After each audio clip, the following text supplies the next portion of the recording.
16 to 24, totaling a remarkable 155 million youth were classified as NEET in 2019. And this was before the pandemic, as I said. So this was a persisting trend in the region between 2010 and 2019, with an average youth NEET rate of 24 during that period. And what makes the situation even more concerning is that this rate exceeds the global average of 22% in the world, which positions the Asia-Pacific region as the second highest NEET prevalence in the world, second only to the Arab states. Within the region, South Asia consistently recorded the highest youth NEET rates among its sub-regions, potentially and pointing to a very critical issue that demands our attention, as I already said in the beginning. A closer examination revealed that young women are much more at risk, as they accounted for nearly 3/4 of the youth population that were NEET during that period.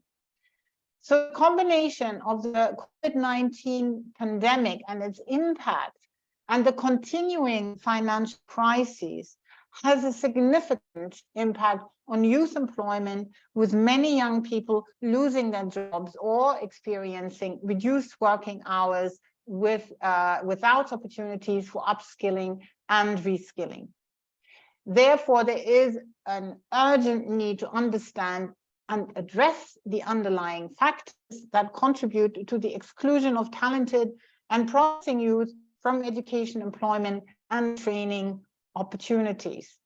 So this webinar, which is jointly organized by the International Labour Organization, ILO, UNICEF, and UNESCO Bangkok, takes place within the framework of the Asia-Pacific Adolescent and Youth Education, Learning and Skills Development Working Group, which aims together with many other organizations to really look in particular at the needs of young people in the region. This webinar is one of the activities of this group, therefore it is really important for the totality of this particular issue. Today, as we gather here in this virtual space, this webinar will provide you with the findings and analysis of a youth study on youth NEET trends in South Asia, undertaken by ILO, and fostering reflections and discussions among the participants. We're very much looking forward to your active participation. So thank you all for joining us today. So with that, it's my great honor to pass the floor to Felix Weidenkamp, who is the Youth Employment Specialist from the ILO Regional Office for Asia Pacific here in Bangkok. Felix, over to you. Thank you, and dear participants, good afternoon. It is a pleasure to welcome you all also on behalf of the ILO Regional Office for Asia and the Pacific. And I would like to express our appreciation to UNESCO and UNICEF for co-organizing this webinar in the context of the Asia Pacific Adolescent and Youth Learning and Skills Development Working Group, and to all speakers for joining us. The severity and urgency of the youth not and employment, educational training challenge in South Asia, including the gender dimension, have already been highlighted. But for any policy response, it is important to recall that youth NEET are a heterogeneous group, including those who are unemployed and those who are inactive for various reasons. And these broader youth NEET trends are already captured in ILO's 2022 report on youth NEET in Asia Pacific, with a focus on trends and policy considerations. In the presentation today, we look forward to learning more about a recent ILO in-depth research on econometric analysis on youth NEET in Bangladesh, India, Nepal, Pakistan, and Sri Lanka, as well as about the time use data analysis of youth NEET in India to better understand their situation and ultimately to be better positioned to support youth-targeted policies and initiatives through governments, social partners, and other key stakeholders. So thank you all for joining.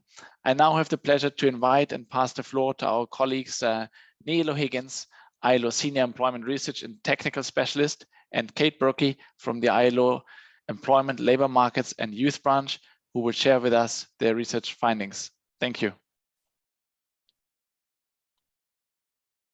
I wonder, can we put up Kate, can you put up the yeah.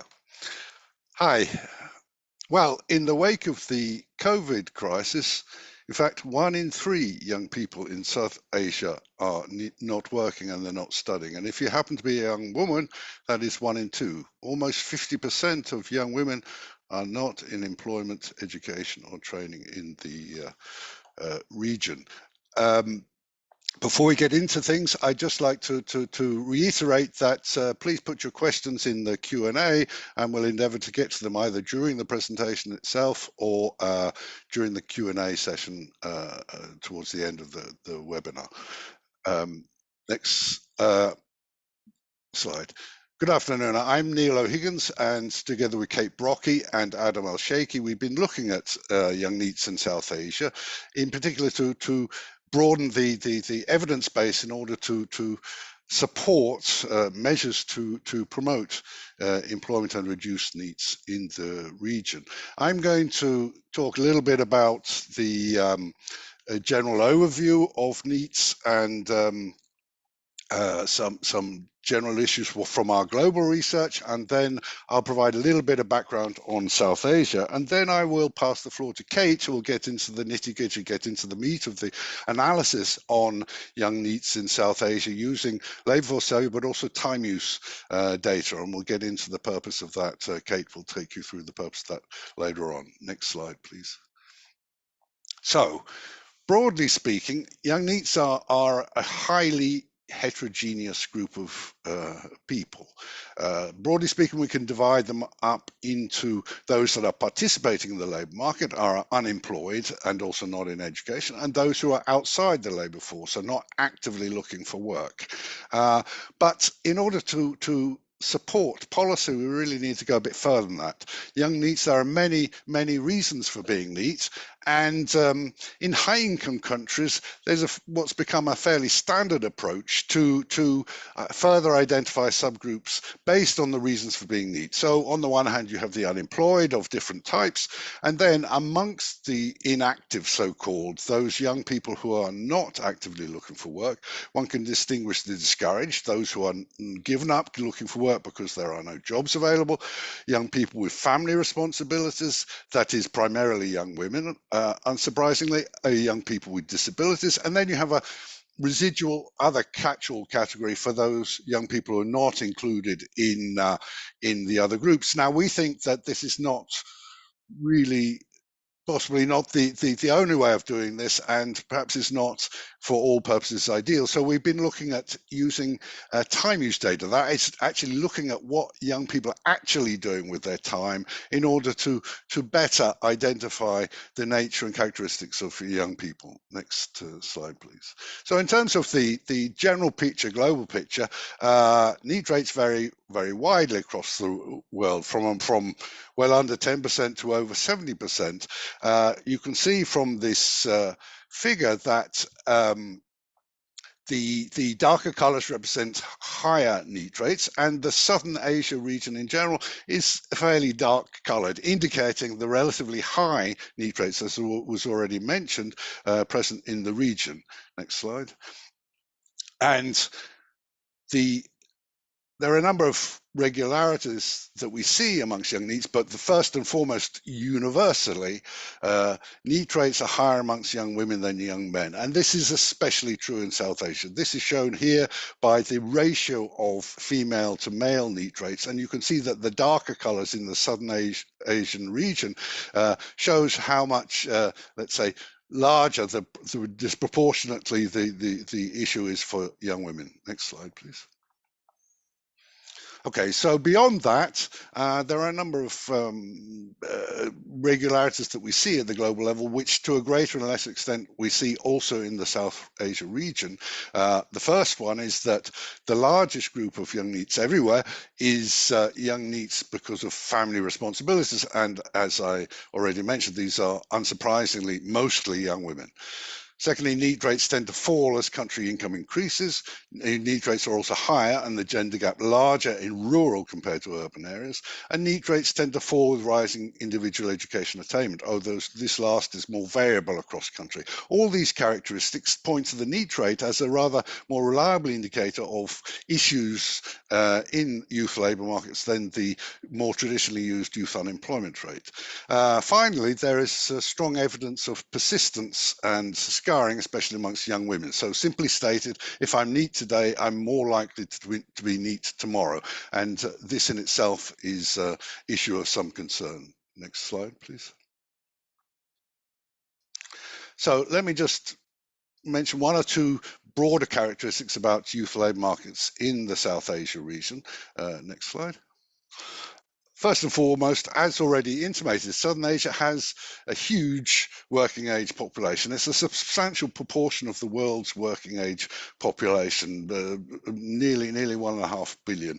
And a large share of these are young people aged 15 to 29. So over 1/3 of the working age population, somewhere around 500 million, are young people aged 15 to 29. Next slide. And those young people who find work, most of them, the vast majority in the 5 countries we look at, and in 4 of these, around 90% of young workers are employed in informal employment. So the issue is not just one of NEETs, but also work quality, the quality of jobs that young people find when they do find work. Next slide. Moreover, prior to the COVID crisis, we saw a gradually more concerning situation developing. NEETs are growing fast in the region, but also we can see that the rate of growth of employment lags behind the rate of growth of both the labour force and the working age population itself. So the challenge is growing bigger by the day. And so this emphasises the need for action right now. Next slide, please. As regards NEETs themselves in the region, there is a lot of variation within and across countries in the region. But if we look down at the bottom of this figure, we have on the left female NEET rates, and on the middle right male NEET rates. We can see that the darker colours indicate the much higher NEET rates experienced by young women than young men. On the right-hand side, we have the ratios of female to male NEET rates. And we can see that, again, that varies quite a lot, but everywhere it's well above 1. And on average, it's 3 to 1. So there are 3 young female NEETs for every male NEET. And next slide, please. So just to summarize these last points, Southern Asia accounts for a large portion of the world's working age population, and a big chunk of those, over 1/3 of those, are young people. Informal employment is pervasive, particularly amongst young people, and so it's worth bearing in mind that work quality is also a major issue. Of concern, employment growth is trailing labour force growth, and the number of young NEETs is rapidly expanding. And finally, to reiterate once more, young female NEETs outnumber young male NEETs by 3 to 1. And with that, I'll pass you to Kate for the nitty-gritty of our analysis. Thank you.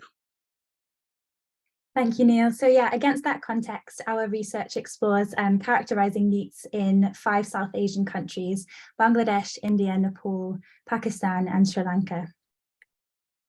Looking at the share of young people who are in employment, in education and NEET, as mentioned, we see that young women, a much larger share of young women are NEET compared to young men. And this is primarily driven by much larger shares of young men in employment, with a smaller gender gap in the shares of young men and young women in education.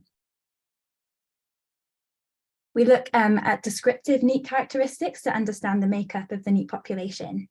Starting with marital status, NEET rates are much higher amongst married young women compared to single young women in all countries. The opposite is true amongst young men, where NEET rates are much higher for single young men compared to those who are married, with the exception of Nepal. Looking at educational attainment within the age group of 25 to 29, by which most young people have finished their employment, we see that there's considerable variation in the trends between countries. So for example, amongst young women in Nepal, higher educational attainment reduces the NEET rate, whereas for young men in Bangladesh, in India and in Pakistan, increased levels of educational attainment increases the NEET rate. Looking at urban and rural location, we see that for young women, NEET rates are marginally higher amongst rural areas. There's more diversity and less of a clear trend amongst young men. However, one thing worth pointing out is that the NEET rate amongst rural young men in Nepal is much higher, both compared to their urban counterparts and compared to other countries in the region.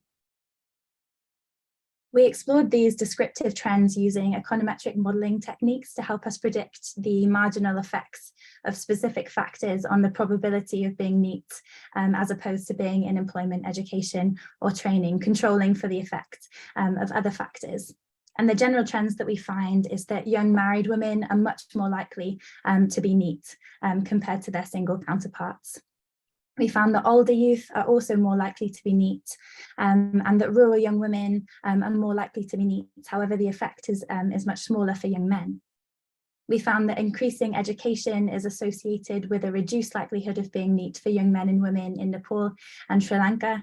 However, education and NEET status have a more interesting and inconsistent relationship in the 3 other countries that we looked at.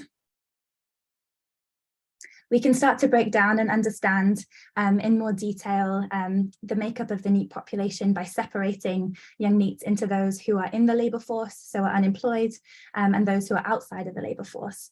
And we see that for young women, NEET is characterised by a substantial amount of young women who are outside of the labour force. And this is relatively consistent between countries. However, for young men, there's more diversity. But we can say, and we can see, that young men, much larger shares, are in unemployment, so are actively available and are seeking work. We know that NEET is a condition that is shaped by a variety of social and cultural and economic environmental factors.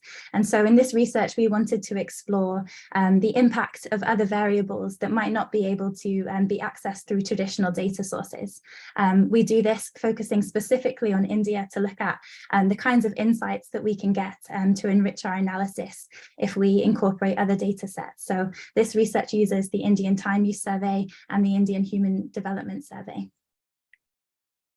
One quick caution about how NEET is defined in this data set, which uses principal activity status.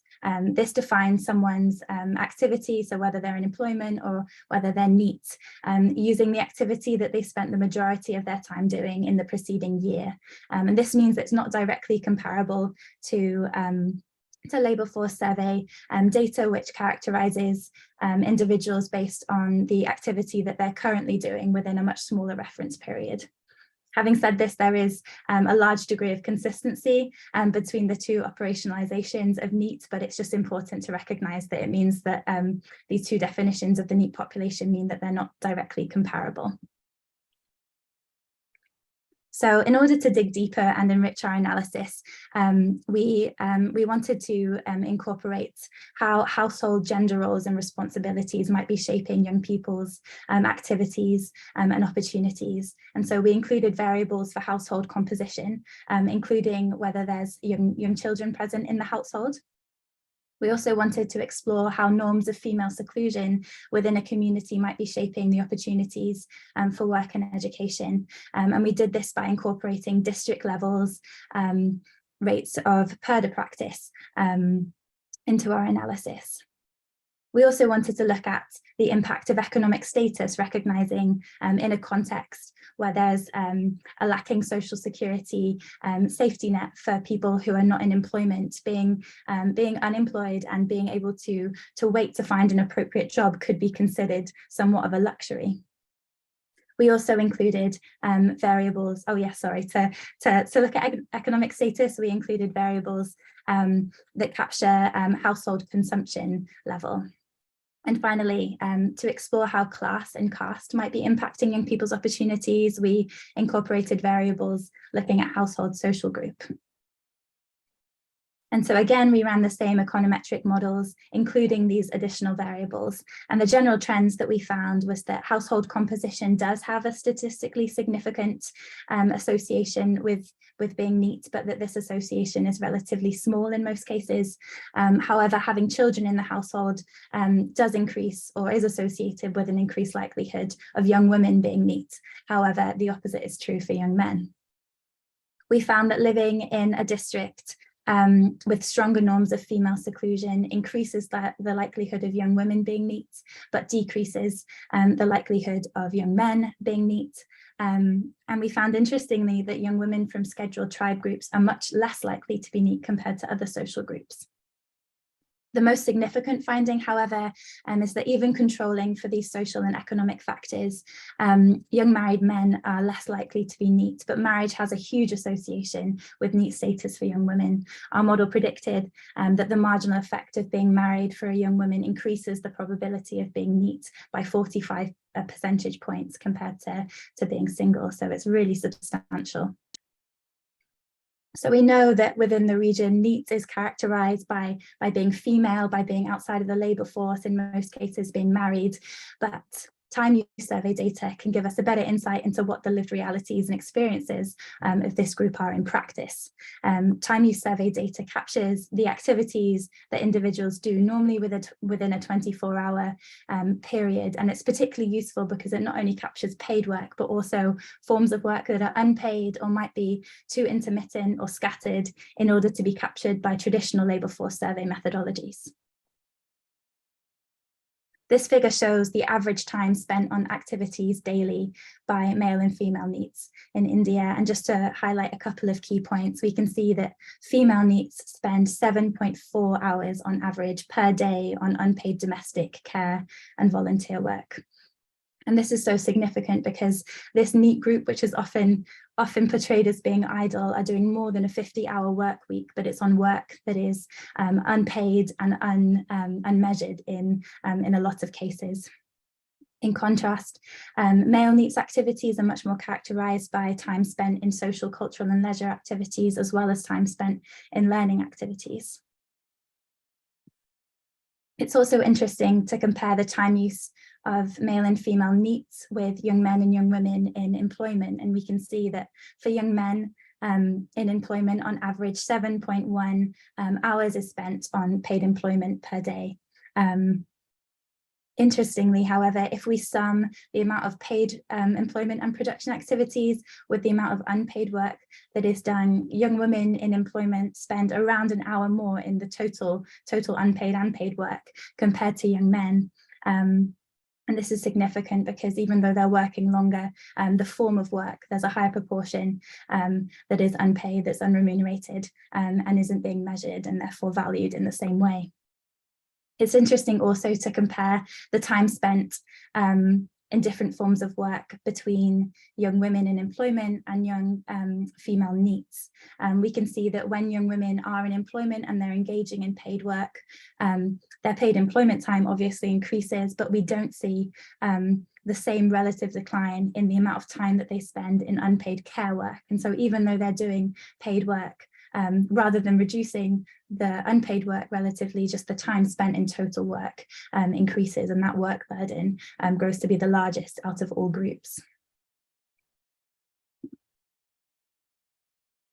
Those figures that I just presented are averages, but as we've mentioned, the NEET population is hugely diverse. And so to better understand the different groups and the diversity of the NEET population, we use clustering of time use in order to group young people into similar groups of time use in order to better understand the characteristics that are shared amongst these groups. We do this using a k-means clustering methodology, which groups young people based on statistically similar time use across the 24-hour period. The outcome of this is a typology of 7 different groups, which we've named according to their distinguishing time use characteristic. So we have employment seekers who spend most of their time on employment activities.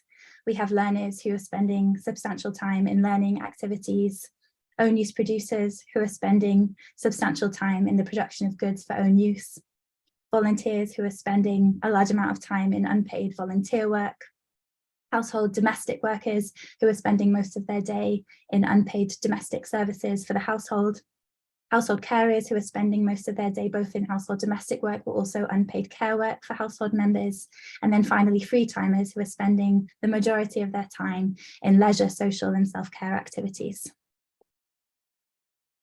Neil mentioned the popular Eurofound approach to subcategorizing needs, which is used widely in high-income country settings. And it's interesting to compare how the makeup of these Eurofound groups would look using the 7 groups of our time use typology. And we see that the NEET unemployed Eurofound group actually is comprised predominantly by what we would designate as free timers, as well as a substantial amount of learners at nearly 20% as well.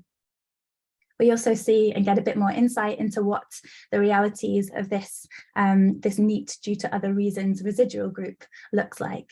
Again, there's a high proportion of free timers, but we also see a large amount of household domestic workers and household carers, as well as a large share of learners. It's also important to point out with regards to this that while some young people will have a large degree of agency over their time use, for others, this won't be the case, especially for those who are ill or disabled. This figure shows the makeup of male and female NEET populations using these 7 time use activity groups. And we see again considerable diversity in the makeup between young men and young women. Young female NEETs, who account for 88% of NEETs in India, are primarily composed of household domestic workers and household carers. However, for young men, we see that NEET is characterized primarily by free timers, as well as a large share of learners and then employment seekers. And so just to summarize with some final thoughts, our research looking at the 5 countries in the South Asian region shows that marriage has a profound effect on young women's livelihood trajectories. And while a school to work transition might be the norm amongst young men, what we see emerging is much more of a school to wife norm of transitions amongst young women. Our research using time use data shows that far from being idle, young NEETs in South Asia, who are predominantly young women with family responsibilities, are doing a huge amount of valuable work, but it's work that is unremunerated and often uncounted. And this is particularly important when we're thinking about how we find employment opportunities for these young women. There's a real need to engage with the work burdens that young women are already balancing, even when that work is not being counted.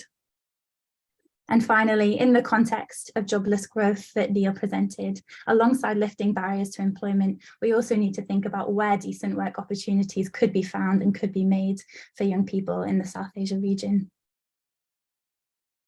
Thank you so much for listening. Really looking forward to hearing the reflections and the interventions from the discussants and from you participants.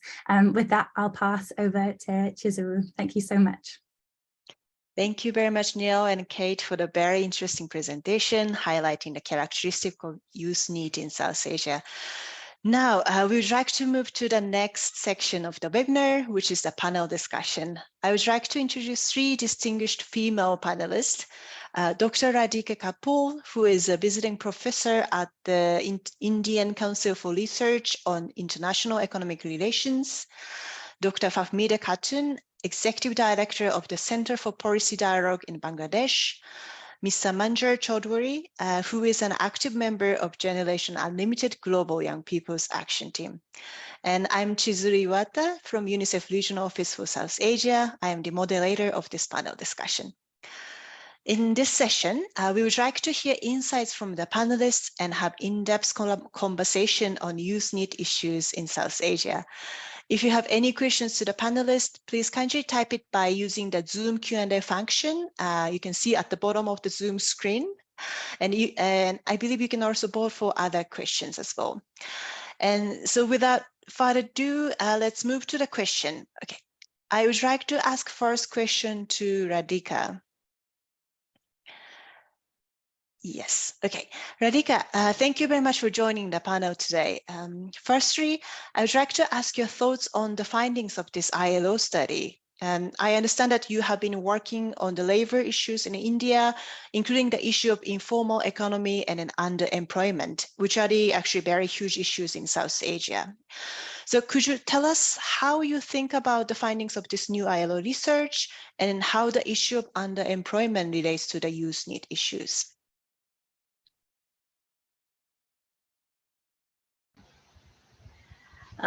Thank you, Chizuru. Let me first start by complimenting the ILO on what I thought was an absolutely fantastic presentation, and I'll tell you in my comments why I thought so. You know, NEET, as we know, of course, is an indicator which is of significant relevance. But how you interpret NEET is very important, and it's important to understand the interpretation of NEET in developing economies, in labor surplus economies of South Asia is actually very different from the interpretation of NEET in advanced economies, because the processes in the labor market that actually churn out the unemployed or those who are out of the labor force are very different from the processes that are playing out in labor markets in the advanced economies. And I think that this presentation has very neatly brought that out and highlighted the difference in the interpretation of NEET in developed and developing economies. Now, the classification that the presentation started with, that, what does the NEET really comprise of? And the presentation told us that there is a part of the NEET which is the unemployed, so those who are in the labor force. And then there is the NEET who is out of the labor force and they are not in education, employment, and training. And understanding what the relative weight of these two components is very important from a policy perspective, which is what we're trying to get at in this presentation.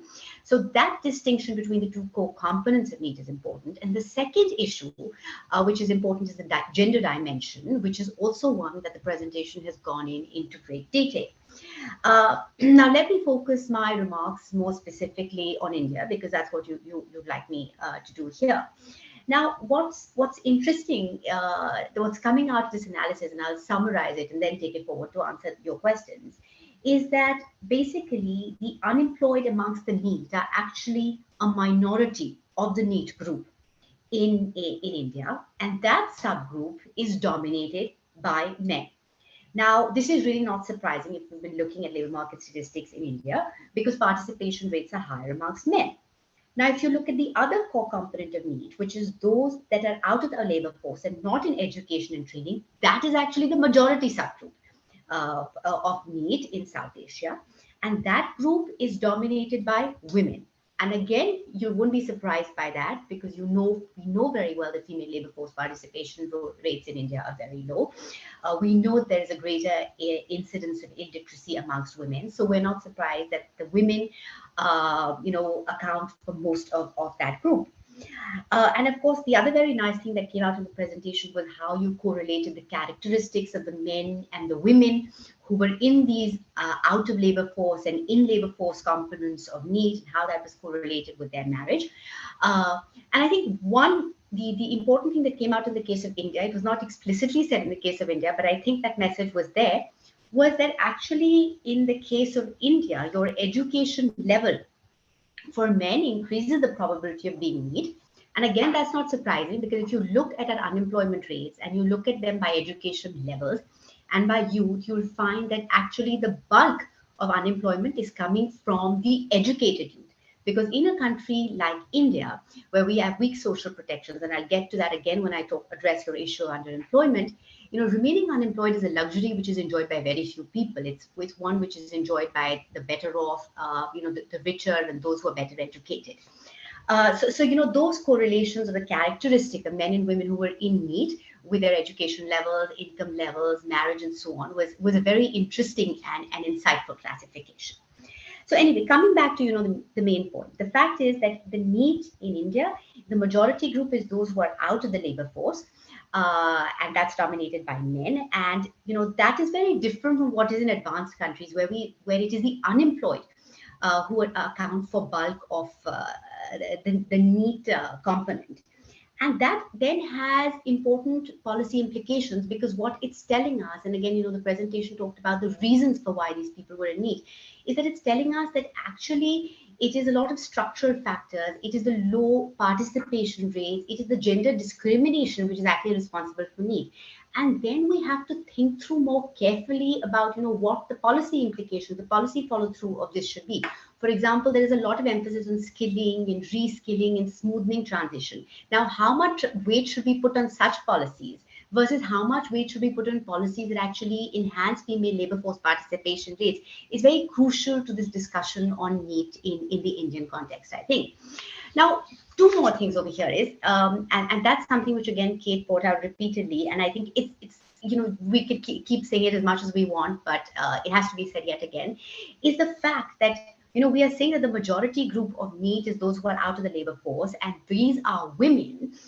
But actually, you look at what they're doing, and this is played out by her analysis using multiple data sets. These women are not, in fact, idle. They are not, in fact, inactive. These women are very much working. And so, therefore, should we really be calling them NEET? I mean, of course, these are conceptual measurement issues, and I'm not one to get into that space. But I think it's worth thinking about that we're calling the bulk group of those who are actually in this NEET category are not, in fact, idle or inactive in the case of women. On the other hand, in the case of men, and this brings me to your question about underemployment, there are a lot of men who are classified as being employed because we have a very relaxed definition of employment when you go by the usual status, which Kate very nicely explained in this presentation, because you're asking people about their work status over a reference period of a year, which is very relaxed. So people who are underemployed, severely underemployed, do end up being captured as employed in this group. And again, if you actually look at the recent labor force survey data in India and try to analyze what bulk of the youth who are employed are doing, it's worth noting that about 50% of them report to be self-employed. And anywhere between 28 to 30% have actually reported themselves to be in this category, which is called unpaid family helpers. So these are young people who are working in their household enterprises. They're not drawing a salary. They're basically contributing to the pool. It's underemployment, but they're being counted as employed.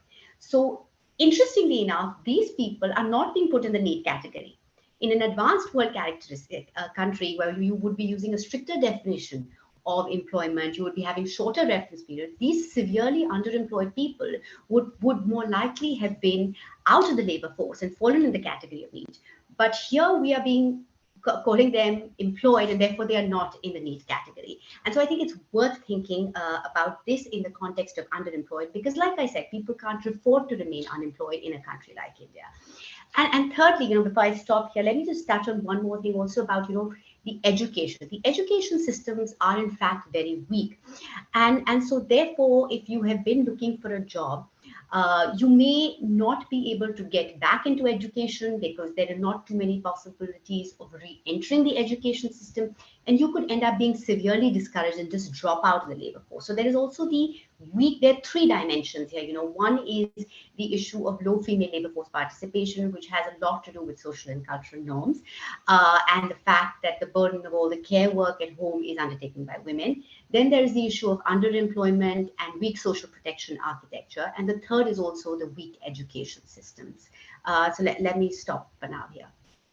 Thank you. Thank you very much, Radhika, for illustrating the characteristics of youth NEET in India and in the detailed context of the situation of young people in India. As you mentioned, and also as highlighted in the presentation, the majority of youth NEETs are female, and then this issue relates to the structural challenges on gender norms in the region that hindered access of young people to education or employment. So in your opinion, very quickly, how can we empower young women to participate in education or to access quality of employment opportunities? Well, this is a question which is very tricky to answer very quickly, because there is a large body of work which tries to analyze low female labor force participation rates in India, and there's some fantastic work which has come out from the ILO over the years on the subject. What we do know is that the low female labor force participation rates in India is a confluence of both supply and demand side factors. We know it has much to do with measurement issues. It has to do with the fact that, regressive social and cultural norms. It has to do with the fact that, over time, as income levels have increased, some women have dropped out of the labor force as family income has increased. But also there are demand side issues. The fact is that the nature of structural transformation that the Indian economy has witnessed has actually not created adequate productive employment opportunities for women. Sectors that typically employ women are more employment intensive for women. Sectors such as apparel have not performed very well in India. So on the demand side, there is a huge gap on the demand side. I mean, just to give you a statistic from the recent PLFS data, just about 6% of women are working in the formal sector with access to things like pensions, maternity benefits, and so on. So the lack of quality jobs for women also very often pushes them out of the labor force. So it's both a demand and supply side issue, and tackling this will therefore require, a multi-pronged approach. There's very little that on the policy side we can do about, I mean, not very little, there's very little that we can do very quickly about addressing regressive gender norms and the social biases that are so deeply ingrained in our societies. But yes, in terms of, on the addressing issues on the demand side, focusing on sectors that can create employment for women, investments in simple things like infrastructure that can make it easier for women to go to work, childcare facilities, boosting female entrepreneurship, because enterprises that are owned by women often create more employment opportunities for women. There are things that can be done on the demand side, definitely I feel more quickly, because supply side issues are certainly harder to tackle here. Great, thank you very much. And it was very variable in size, and I understand that was difficult to answer in a short time. Okay, now I want to move to the questions to Dr. Fahmida. Dr. Fahmida? Yes, so Dr. Fahmida, thank you very much for joining the panel today. I understand you are the Executive Director of Center for Policy Dialogue in Bangladesh. And in 2018, your organization published a report on youth employment in Bangladesh. So comparing the finding of this new ILO study and in your 2018 research, did you notice any change in the situation of youth need in Bangladesh? Is the situation getting better or worse, or are there any significant changes? Thank you very much. I would like to first congratulate the presenters for this elaborate and very insightful presentation of South Asian NEET situation and also the underlying causes for this. In fact, the findings which have been presented are not much different what we had done earlier. One of the reasons is that, of course, the data, timely and real-time data is not available all the time. There has been a recent labor force survey, but it does not, we don't have the detailed data as yet. In the survey, the national average unemployment rate has gone down to little over 3% from 4.2%. But we don't know yet regarding the youth need. But in labor force survey 2017, the need was about the youth unemployment rate has been 10.6%, and need is about like 30% or so. And the findings, I think, if we just focus on the differences, you have analyzed quite well in terms of the differences between male and female need, between rural and urban need, and also the reasons for this. It is quite similar that we also found that the women need in all youth need is 93%, and among the all need, women's need is 85%. So which is about, various other government documents also show that it is about 83%. And there is a difference between rural and urban areas. And if you look at the differences among female need and also male need, between rural and urban areas, there is a lower percentage of the women need in the urban areas compared to the rural areas. And with regard to their marital status, whether that influences the need, we have found that, this study also indicates that a lower percentage of unmarried female youth NEET compared to married female youth NEET. The underlying cause, in order to do find out the underlying causes, the econometric analysis that has been done based on the Liverpool survey 2017, as I have mentioned, that the detailed data for the latest LFS is not available, so we have to rely on that LFS 2017. And some of the key findings, which I find astoundingly similar, and which only means that it is not something that you can expect a real change over within a few hours. It takes a few years. It takes a lot of time, because it is not only regarding the infrastructure of education system, but also there are a lot of social and cultural and political economy involved in the whole process to take it forward. So some of the key findings, if I may just refer to that, is that astoundingly that years of schooling and experiences that increases the probability of NEET status, because this is also related to the socioeconomic circumstances, because we have found that on average each additional year of schooling increases the probability of entering into NEET status by 1.16% among male, and also similarly 1.07% for the female youth.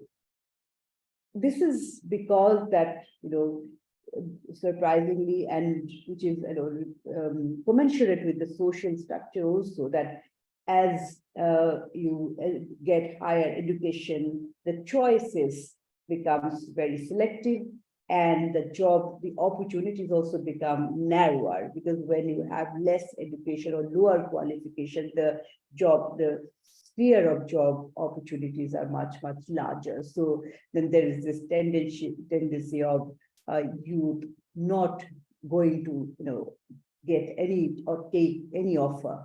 That is one. The other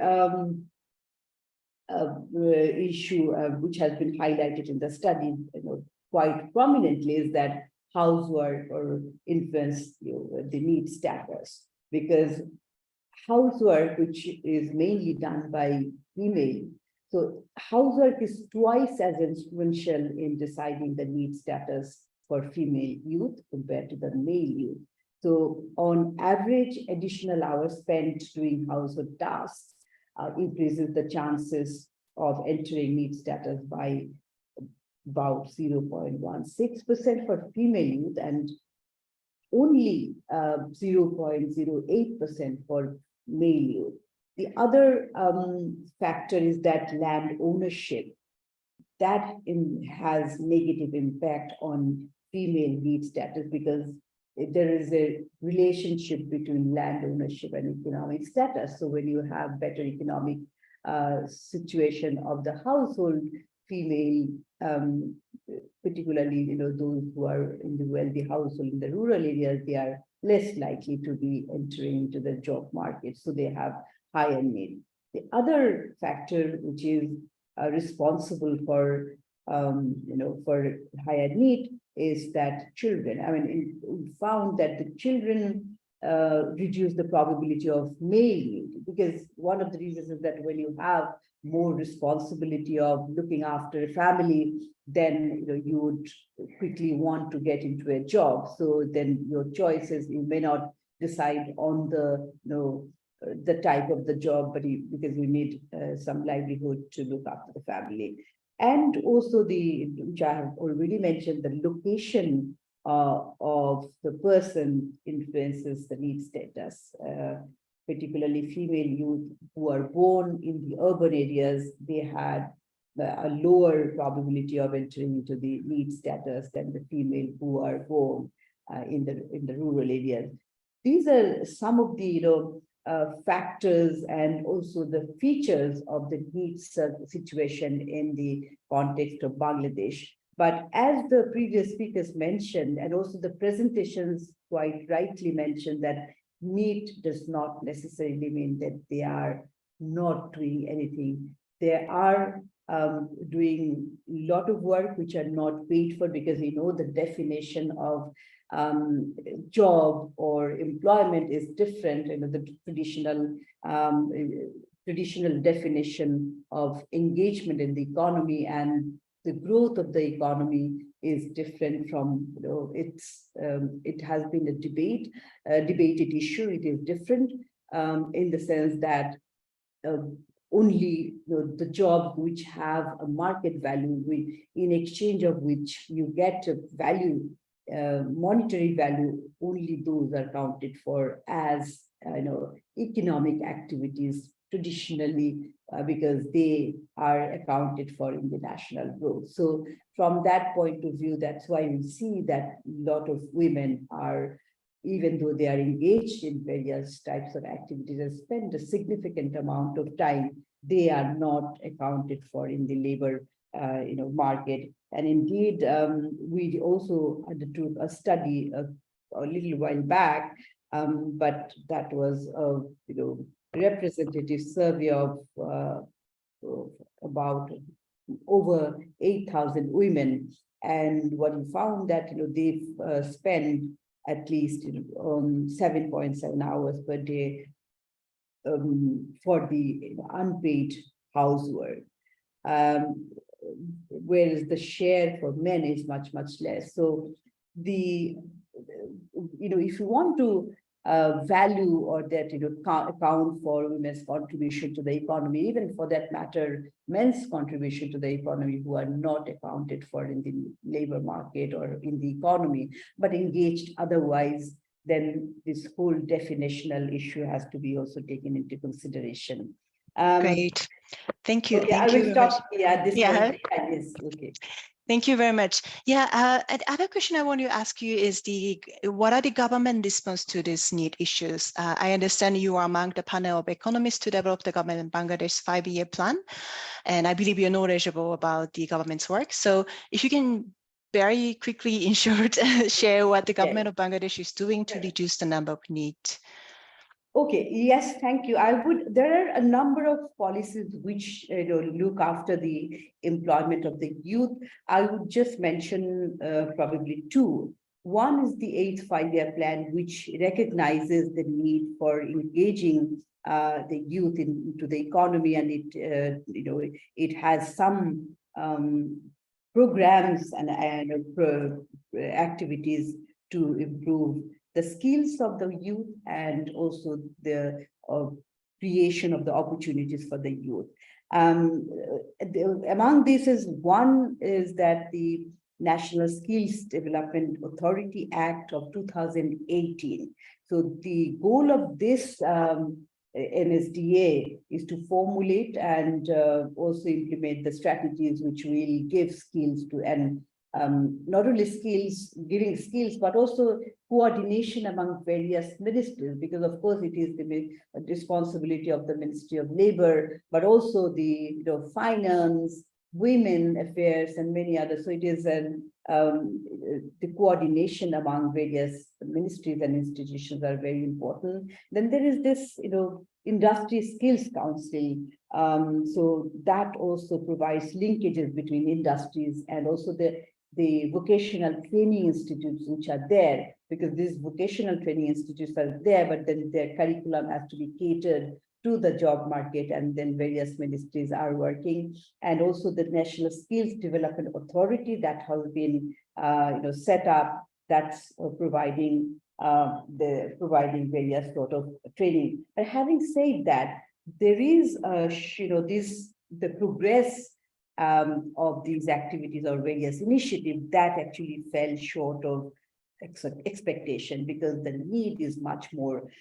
It's not only about a certificate, but also that making them or connecting them to the job market. So there is still, it's not only about the mismatch between the educational institutions curriculum and the job market, but also these vocational training centers.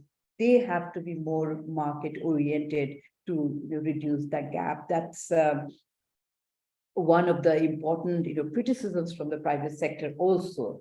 But yes, and the other one, I would also want to highlight one aspect is that, you can't bring everyone into the labor market because of the size of the economy. So you'll have to also skill them and to provide access to finance for them to be self-entrepreneurs and then to create jobs for the others. Thank you very much. Thank you. Thank you very much.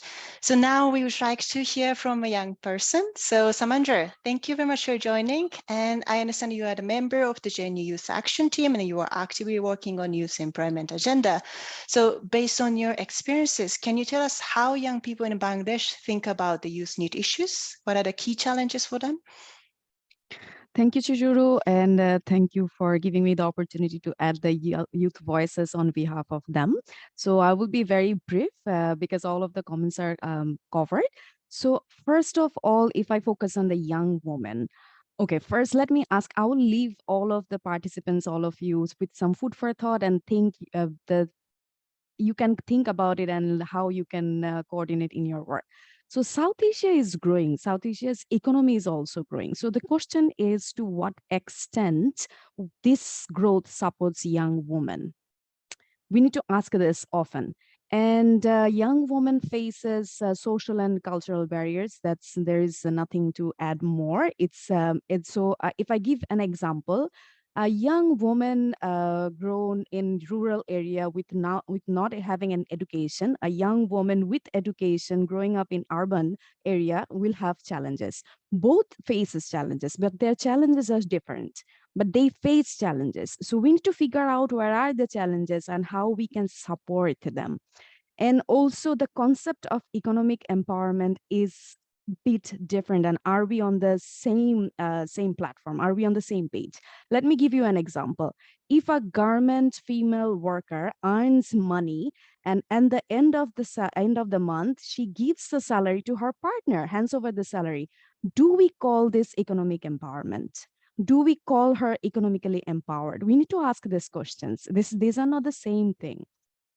Keeping girls in the education system and also in the training. So how we can keep them? Different segment of young people, young women are dropping out for various reasons, different challenges.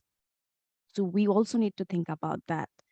Skills mismatch that has been already talked about. Skills mismatch is skills acquired through education are not the same that are demanded by the employers, if I can again say it.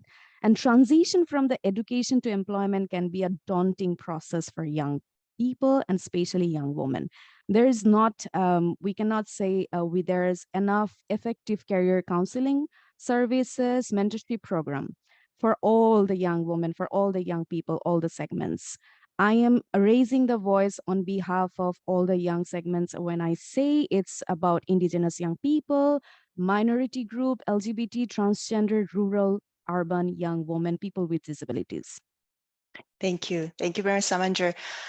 And yeah, I understand, young people are facing unique challenges and they know the best on what they need. So it is extremely important to work together with young people, but the question is how we can work together, right?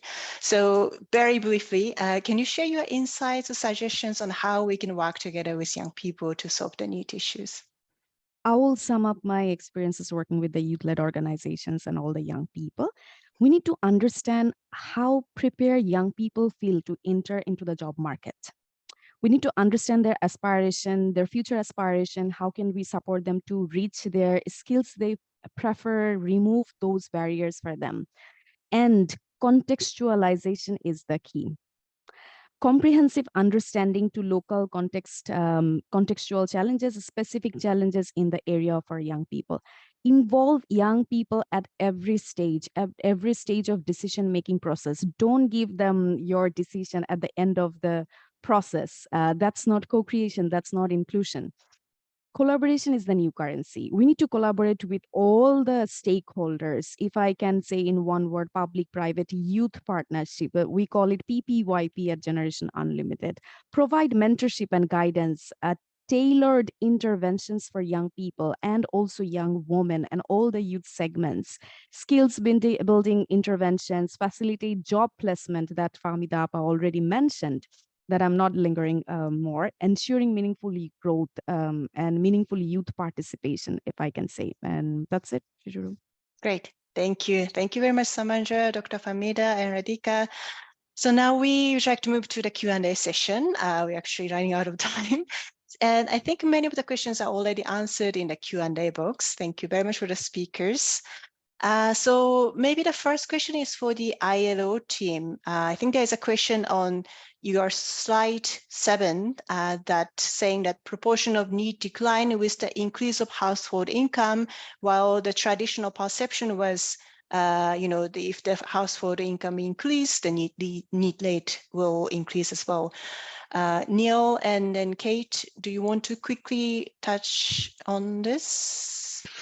Yeah, just very quickly. I mean, one of the advantages of I'm really welcome the use of the NEET rate as opposed to the unemployment rate as a measurement of what's going on in youth labour markets. It tells us a lot more what really is going on. One of the characteristics of unemployment rate, youth unemployment rate, is it tends to fall tends to increase with household income. And you see this also in the NEET phenomenon. It was also mentioned by other speakers. NEET amongst young men is basically educated, relatively well-off young people, unemployed young men, and then you have the big chunk which is relatively poor or less well-off young women engaged in family responsibilities. So you have this big sort of divergence. When you measure unemployment, you get this positive relationship between income and unemployment. NEET, you don't get this, although of course it's true at very low levels of income. There are people who are too poor have to engage in some sort of income generating process, but then you have this sort of more general family household based economy. So who is actually doing the work? And women in poorer families are generally doing support work, unpaid support work, unpaid contributing work to the household production. So that's I suppose a brief. It's a complex phenomenon, but that's a brief response to that. But a very important point. Thanks. Great. Thank you very much. Okay, so maybe I can ask one more question to the panel.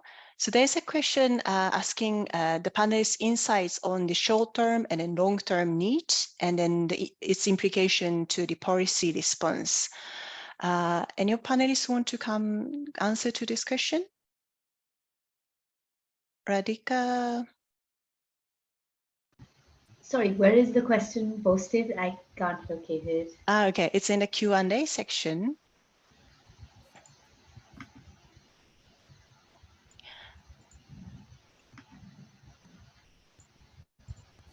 I guess the question is about, so what are the response to the young people who are in the short-term need situation and who are entering in the longer term as a need, and what are the policy implications for those two different groups?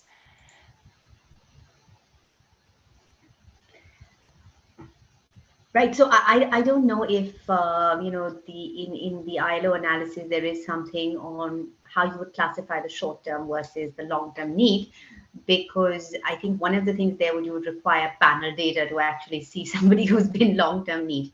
And in the we actually at the household level unemployment surveys, we don't have that panel data.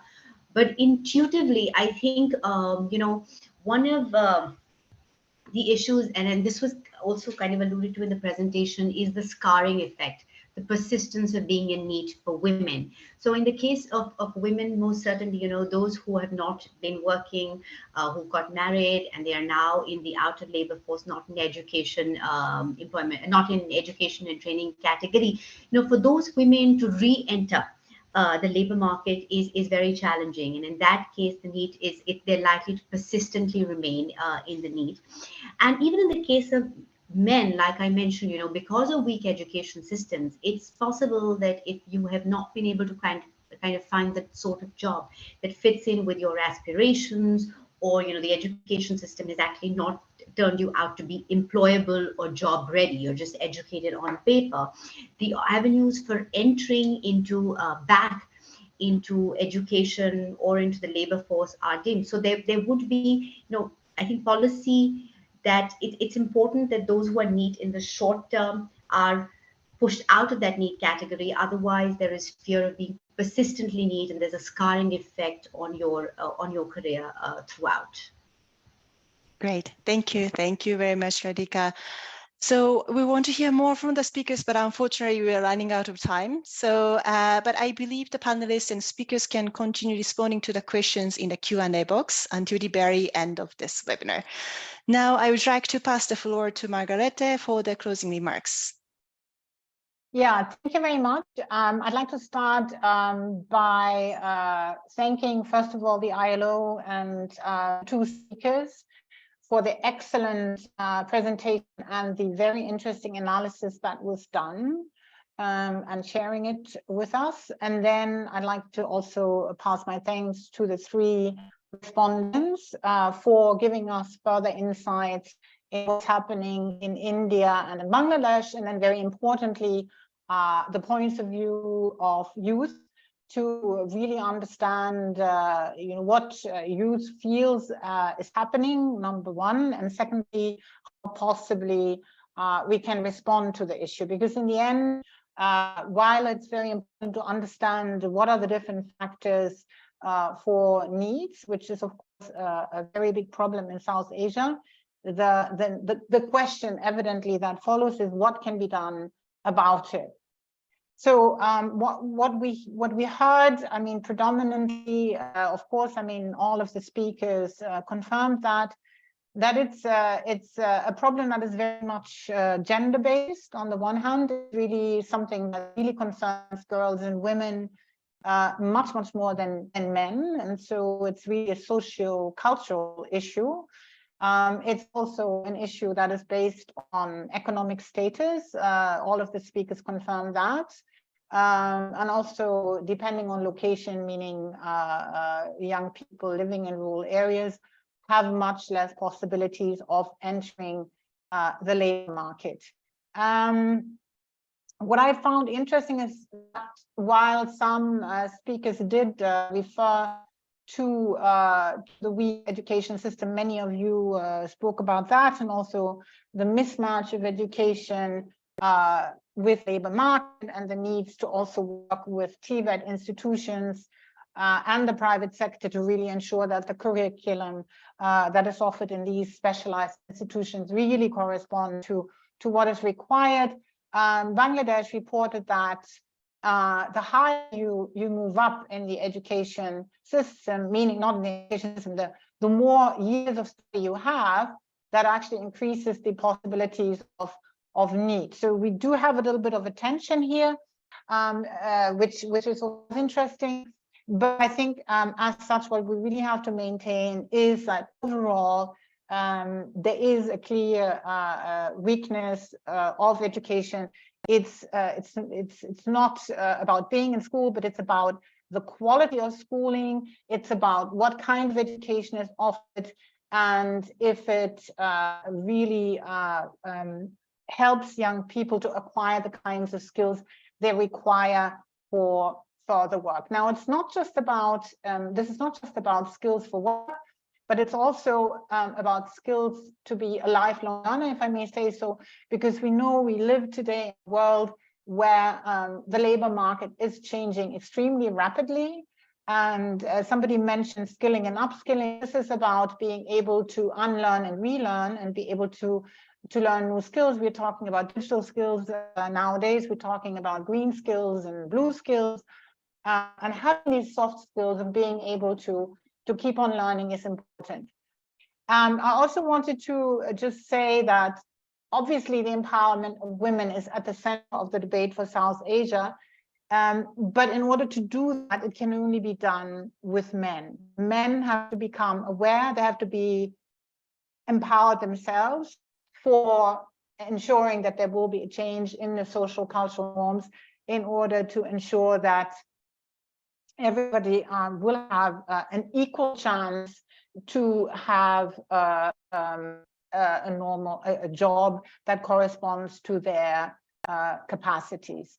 So I think this was a very interesting and important beginning of a discussion. which I think and I hope we'll be able to follow up with another webinar on going more in depth about the different possibilities and good practices from across the region on what can be done actually to help young people to enter the labor market. With that, I'd like to close this webinar, and I hope that everybody enjoyed the presentations and the discussions, and I hope to see you soon again. Thank you very much.